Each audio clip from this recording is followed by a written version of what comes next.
Welcome to Go Vote Omaha, presented by the League of Women Voters of Greater Omaha. I'm Geri Simon, a League member and your host. Each week we talk about issues that are important for elections. We hope to inspire you to talk about those same issues. And then when election time comes around, we want to help you be ready and willing to go vote. Today our topic is how to watch a debate, and with us we have two championship debaters from UNO, Queen Tara Pimentel, instructor of communication and assistant forensics coach, and she was national champion in 2014. And Cameron Logsdon, assistant director of forensics and also instructor at UNO, national champion in 2010 and 2011. Welcome to you both. Thank you. Thanks for being here. Thank you very much. Why don't we start out with telling us a little bit about why you're with us here today and what we're going to be talking about. Okay, I'll start. Like you said, my name is Queen Tara Pimentel, and I teach argumentation and debate at UNO. During my undergrad years, competitive speech was my bread and water. It was what I lived. It was everything that I did. And on the forensics team, I learned so much about arguments and how to construct it. And now I get to help coach the team and spread that same knowledge and information. And now I get to be here and do the exact same thing. So I'm very, very, very excited to share all of the knowledge that I learned throughout however many years this has been going on with all of you. Okay. And Cameron? Yeah, my story is very similar. I competed on the forensics team at UNO in undergrad, and then continued and got my graduate degrees, and now I'm at UNO teaching full-time, and I'm the assistant director of forensics. And so I work with the speech team, and I also teach a number of communication classes at UNO, argumentation and debate, public speaking, and just kind of some communication, other classes in the communication studies area. But very excited to be here. Thank you very much for having us. Great. Glad to have you. Now, I know some viewers are going to think they hear forensics and they're thinking we're talking CSI. But no, we're talking about debate. Yeah, that's always the thing. They say, wait, forensics competitions, you examine bodies and things? No. The other forensics. The other forensics. And so when we say forensics, we're talking specifically about speech and debate. And so that is the forensics in the academic world, and as we know it. And so UNO has a really great program and has for a long time. We're currently ranked 5th in the nation with no divisional breakdowns. And we work hard, and our students work really hard. And so much of that is just because it's what we love to do. Yeah. Okay. Well, Queen Tara, let's talk about what is debate and why do we do them? Debate, honestly, can be a number of different things. Typically, when people think debate, they think debate, argue, fight. It oftentimes has this negative connotation, this formal fight between intellectuals. But really, debate is a learning experience. It is a giant learning experience. And specifically with political debates, you have your candidates who are using this opportunity to share their information. And really, ideally, you would want to bounce ideas off of one another. And the audience's job is to also take part in that learning experience. So debate is a learning experience for the candidates to bounce ideas off of one another and for the audience to take that into account when they are trying to figure out whether their values are aligning with the values of the candidates, because you don't want to have a leader that you think is unfamiliar. So that is why it is extremely important to be involved in a debate, because you want to be able to know these things. Now, I think it was it 1960 when the first televised presidential debate was between Nixon and Kennedy? And before that, everyone thought, Nixon, obviously, he's going to be the winner. But when they televised this presidential debate for the first time, that was the turning point in the process, because as an audience, we got to be involved in a political process. And that is why we want to participate and watch the debates, because as citizens, we want to be involved in this sort of political process. And that's why it is of the utmost importance. Okay. So Cameron, let's talk about what's the difference between a presidential type debate or political debate and an academic debate? Right, so we get this question a lot, specifically when we teach the argumentation and debate classes at UNO. Students come in and they say, oh, well, I've watched, the political debates. I know how debate works. But in reality, they're very, very different. Academic debates, there's a number of different styles and formats. Parliamentary debate, Lincoln Douglas, CETA, tons of things that, in the long and the short of it is that most academic debates are policy debates. there's a proposition, and you have a very strict format for making claims and arguments and following the structure of whatever the style that you happen to do. Whereas when you look to your presidential and political debates, what you're actually seeing isn't what we would consider to be debate so much as really just a question and answer format. And that's really what people are getting. Now, some certain things that you'll see that are the same, you'll always see an opening statement where a candidate might outline their main policies or positions of their campaign issues, and then closing statements. And there's some wiggle room depending on the style of presidential debate where you'll see obviously some cross-examination, but not nearly as much as you might see in an academic setting. So really the biggest difference is that the academic debates are more policy focused and follow a stricter format, whereas the presidential debates, you're going to see the question and answer format. And so that's the biggest difference. I think I think that's where people kind of get hung up in seeing the differences there. Okay. Queen Tara, I'll ask you this question.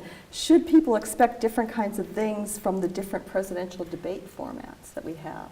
Ultimately, the different forms of debates, the differences in the forms of debates lie in who is asking the questions.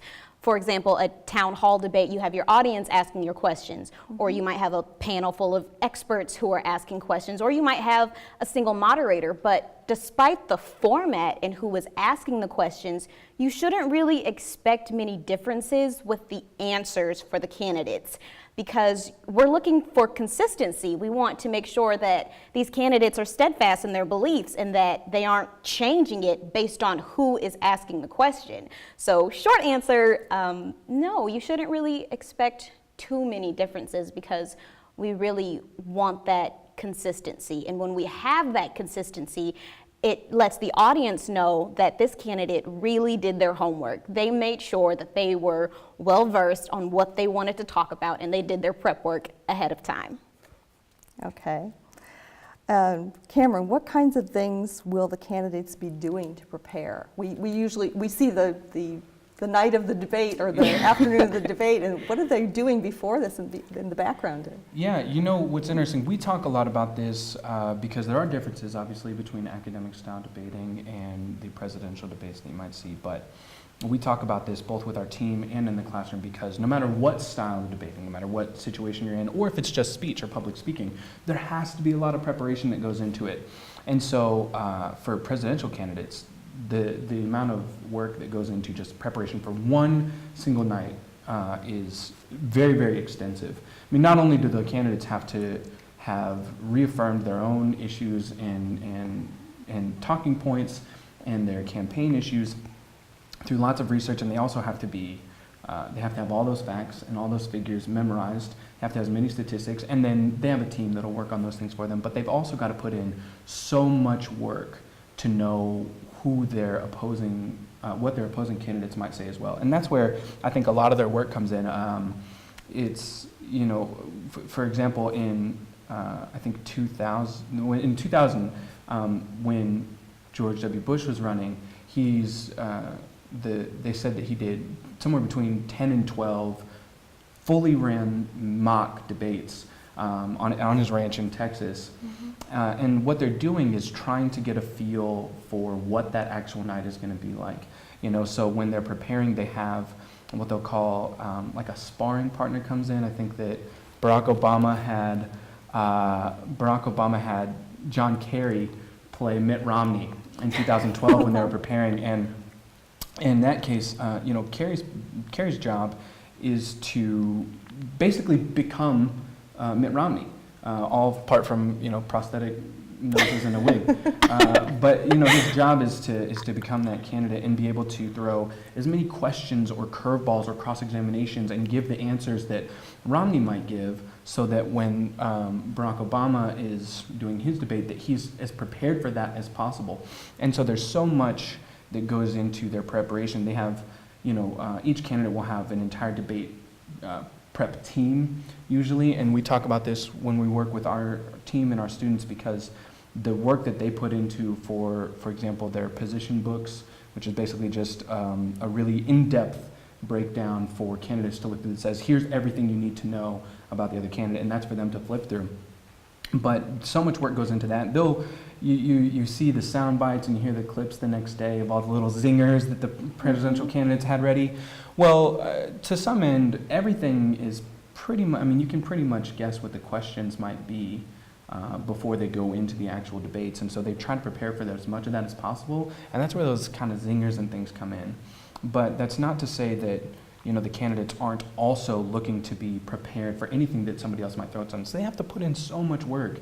And I think that it's important for voters and audience members watching to know that, to kind of, look behind the curtain a little bit, but also to know that there is a lot of work going in, and they're not just up there, no matter who the candidate is. I mean, really, people have to do their homework before they step out. Okay.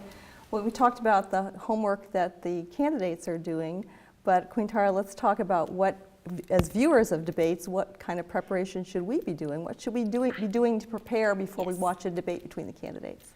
First and foremost, it might seem like it goes without saying, but you want to know who is going to be a part of the debate. Because if you turn on the debate and you're presented with all of these candidates, you don't want to spend the first few minutes of your time trying to figure out who was that person, where are they from, what is their current position. You don't want to waste your time doing that. So you want to go in ahead of time knowing who are the candidates. But you also want to ask yourself, what kind of format is it? What kind of format is it? So I know who the moderators are. Is it a panel? Is it a single moderator? Are the audience asking questions? And the reason why that's important is because audience members most likely are not going to ask the same questions as an experienced journalist. They're from two completely different standpoints. So you want to go in prepared, knowing who is going to be a part of it. You also want to do your research on the candidates ahead of time. So what are their political stances? How do they feel about certain issues? I would advise even going back to see what was their previous political experience. What office do they currently hold? How did they get there? What are some issues that they voted on? How did they vote for them? Have they changed over time? How has this political candidate grown? It's important to have that sort of history. But on top of that, you want to know what you want to know. When you turn on the debate, before you get there, you want to make sure you really have in check what are the issues that are important to you. What do you want to learn from this debate? That way, while you're watching it, you are actively looking for something. So you're actively involved in the debate rather than passively watching it. So there are lots of different things you want to do. You really want to do your homework on the candidates so you don't go in blind and waste your time trying to figure things out as you go. You want to go in with a pretty solid knowledge base. Okay. Well, for both of you, let's talk a little bit more about, as a viewer, I've got my popcorn, I've got my beverages, which the candidates only have their water. But what should I be doing and thinking when as I'm watching a debate? Yeah, I think this is another really great area where, despite academic style debating or political debating in terms of, on national television, there is crossover. And that's, the first thing people need to look for is, does the candidate answer a question directly? It can be really easy for somebody to say, soundbite, quip, and then, kind of shift focus to something else. But the first question is always, is the candidate answering questions directly? Or are they evading them, or are they not answering them at all? Secondly, if a candidate answers a question, I think it's always important, just like if it were in academic debate, if somebody makes a claim, do they support that with evidence? And should they do that, this is always a great time. I think that this is, people shouldn't be afraid to take notes during the debate. When you're watching the debate at home, it's for some people it may have been a while since you took out a pen and pad and said, well, let me write this down. But that's not to say that you shouldn't do it, because there's so much information that gets thrown out. I'm going to implement X policy or Y policy. But if you take note of those things, or if they cite a poll, or if they cite a statistic, and the opposing candidate cites another statistic, well, you want to write both of those things down, because then it's your job, just as much as you did that research before, you can refer to those notes later and check and kind of fact check those things on your own. So I always advise people, take notes while you're watching and make sure that people are answering the questions, and are they supporting their answers with evidence. Yeah.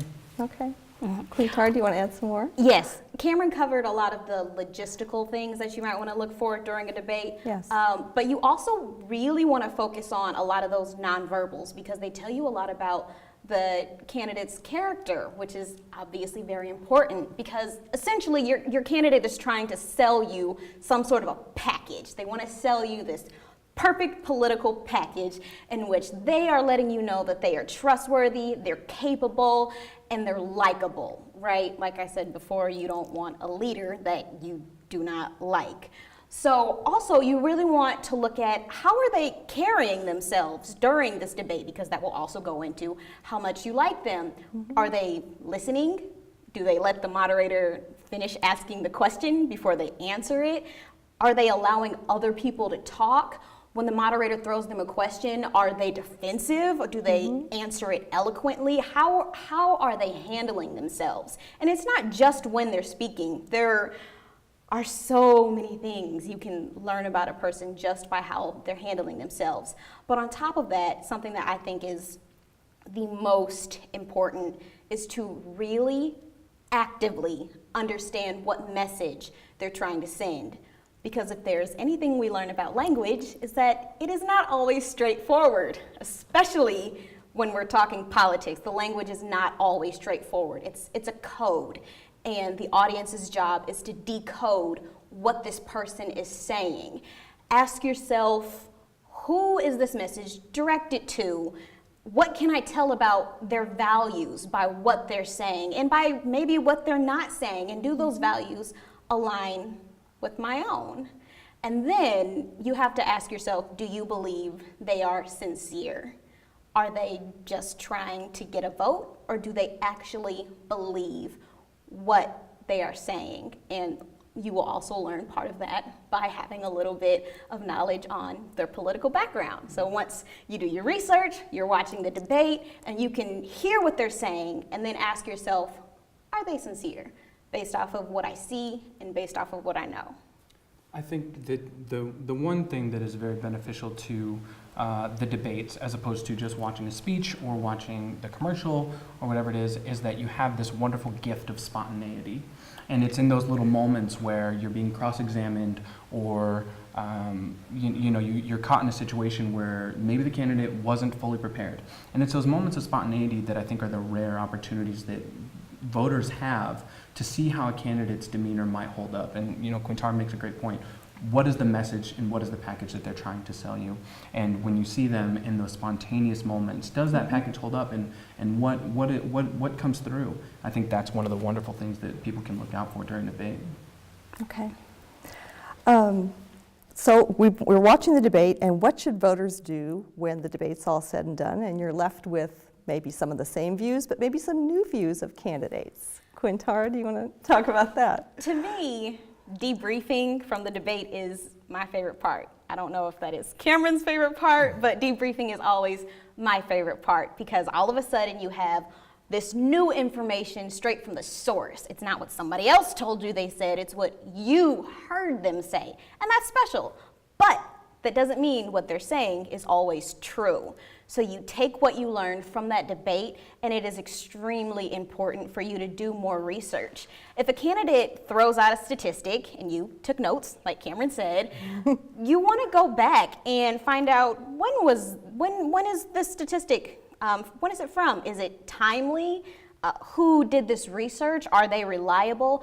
And most importantly, is this statistic being accurately represented?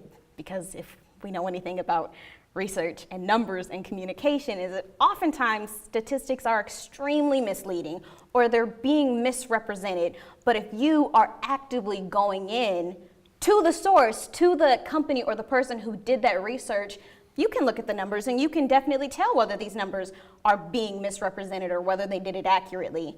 On top of that, with news media outlets specifically, it's difficult to watch what the news media says directly after the debate because oftentimes the anchors are projecting their views and their values and how they thought the debate went onto you. And that can skew your opinion. But you don't need them to skew your opinion because you already did your research. You watched the debate for yourself. And so it's important to, instead of watching the news anchors debrief, to go back and do your own research and to formulate your own opinion without having someone else skew it. Now, don't get me wrong, there are definitely experts out there who have awesome opinions, but their opinion should not be your first opinion. Your first opinion should be what you formulated based off of what you learned. So it's extremely, extremely important because news media in general can be rough dealing with it, but just make sure you do your research and you should be good to go. So in terms of reacting to the media and how you should be reacting influenced, if you've done your homework, you should be able to sit there and kind of debate the pundits who are talking and telling you what to think about the debate. Right, you should, ideally. But with social media, social media makes things a little messier because we are the gatekeepers. We are the ones putting out that information. And not all of us are qualified to do so. After a debate, you see so many memes and so many video clips of what went on.